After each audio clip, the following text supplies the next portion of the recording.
قدرتی طریقے ہیں. اب قدرتی طریقوں کے اندر پہلا طریقہ کیا ہے؟ جو ردم میتھڈ ہے.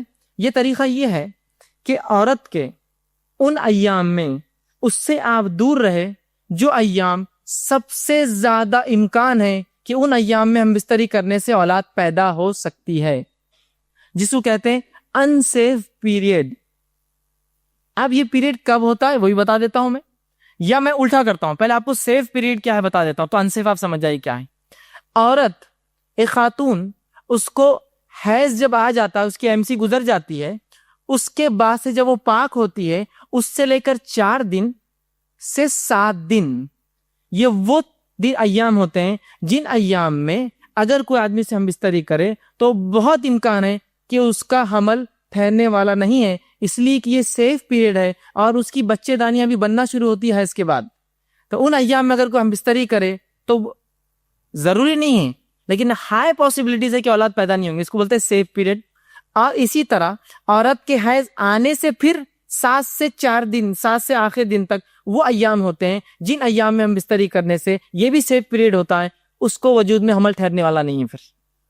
اور اس کے علاوہ یہ 7 دن یا 4 دن سے لے کر 5، 6، 7 یا 5 سے لے کر یا 4، 6 سے لے کر یا 7 سے لے کر جو ایام ہوتے ہیں جو بالخصوص 10 دن ہوتے ہیں، اس کے MC کے بعد سے 10، مطلب یہ ایام چھوڑ کے 10 دن یہ ہائیسٹ پاسبلٹیز ڈیز ہوتے ہیں جب ہم بستری کرنے سے حمل وجود میں آ سکتا ہے. اس کو بولتے ہیں انسیف پیریڈ. اور بالخصوص 13واں دن حیض کے بعد اور 14واں دن سب سے ہائیسٹ پاسبلٹیز ہوتی ہے کہ اگر ہم بستری کریں گے تو حمل وجود میں آ جائیں گا.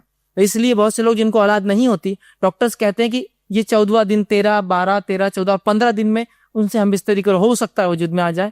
اور اگر کسی کو احتیاط کرنا ہے تو یہ سیف پیریڈ اس کے لیے جو حیض کے پہلے 4-5 دن اور حیض کے فوراً بعد 4-5 دن ہوتا ہے ادھر کی، اس میں بھی یہ سیف پیریڈ ہوتا ہے اور امکانات ہیں، یقینی بات نہیں یاد رکھی. اس لیے کہ حدیث میں الفاظ ہے جس کو پیدا ہونا ہے وہ پیدا ہو کر رہیں گا. مطلب یہ کہ جس کو لکھ دیا اللہ نے وہ تو پیدا ہونے ہی والا ہے. طریقہ اختیار کرو تم احتیاطاً، لیکن وجود میں آنا ہے تو آنے والا ہے. ٹھیک، تو پہلا طریقہ ہوا ردم میتھڈ جو نیچرل ہے.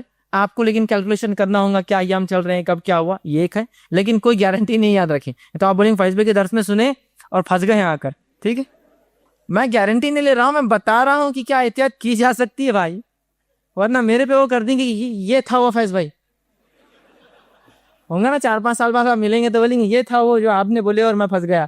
ٹھیک ہے، میں آپ کو ترکیب بتا رہا ہوں، میں ذمہ نہیں لے رہا ہوں، میں پہلے واضح کر رہا ہوں، ورنہ آپ میرے پیچھے پڑ جائیں گے اس کے بعد. ٹھیک ہے، میں بتا رہا ہوں یہ سیف پیریڈ ہے، لیکن اللہ کو وجود میں لانا ہے تو پھر اللہ کبھی بھی لا سکتا ہے، اس پہ اللہ قادر ہے، اس معاملے میں ہماری کوئی نہیں. یہ احتیاط انسان کر سکتا ہے. فرسٹ. سیکنڈ میتھڈ عزل، کوئٹس انٹرپٹس، کہ ایک انسان اپنے بیوی سے ہم بستری کرے اور منی خارج ہونے سے پہلے اپنے بیوی سے دور ہٹ جائے. اس معاملے میں بھی یاد رکھیے بہت امکانات ہے کہ اولاد وجود میں نہیں آئیں گی، اور اس کے پرسنٹیج کے حساب سے 76% امکانات ہے کہ اولاد وجود میں نہیں آئیں گی، صرف 24% امکانات ہے وجود میں آئیں گی. بلکہ مطلب اگر 100 عورتوں کے ساتھ مطلب ایک 100 جوڑے اس طرح سے کرے تو صرف 24 کو اولاد ہوں گی، 76 بچ جائیں گے. سمجھ رہا؟ لیکن یہ بھی کوئی پرماننٹ حل نہیں. یاد رکھیے اس لیے کہ بہت سی بار انسان اپنے اوپر کنٹرول نہیں رکھ پاتا اور معاملہ یہ ہو جاتا ہے کہ اولاد وجود میں آ سکتی. ٹھیک ہے، لیکن یہ بھی ایک طریقہ ہو سکتا ہے. شریعت کے اندر اس طریقے کی کوئٹس انٹرپٹ عزل کی اجازت تو ہے لیکن پسندیدہ نہیں. یاد رکھیے پسندیدہ نہیں، یہ کوئی چوائس فیصلہ نہیں کہا کہ کرو، لیکن اجازت تو ہے، آپ کر سکتے ہیں چاہے تو. اس لیے کہ آپ صلی اللہ علیہ وسلم نے ایک صحابی اور کہا میں اپنی غلونڈیوں سے جو ہے عزل کرتا ہوں، میں نہیں چاہتا ہوں سے اولاد پیدا ہو.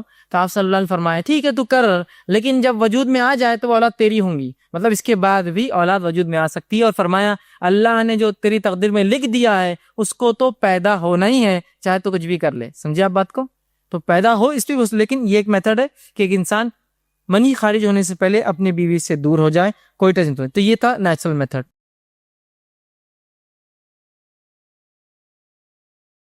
السلام علیکم. آپ بھی ہمارے اس کام میں تعاون کریں اپنی زکات و صدقات کے ذریعے. ڈونیشن ڈیٹیلز کے لیے ڈونیٹ اس پر کلک کریں. اگر آپ کو ہماری ویڈیوز پسند آئے ہیں تو اسے شیئر کریں اور سب کے حقدار بنیں. روزانہ ہماری ویڈیوز کو پانے کے لیے ہمارے یوٹیوب چینل کو سبسکرائب کریں اور بیل آئکن دبائیں. ہم سے دیگر سوشل میڈیا پر جڑنے کے لیے ویڈیو میں دیے گئے آئی ڈی کو سرچ کریں. جزاک اللہ.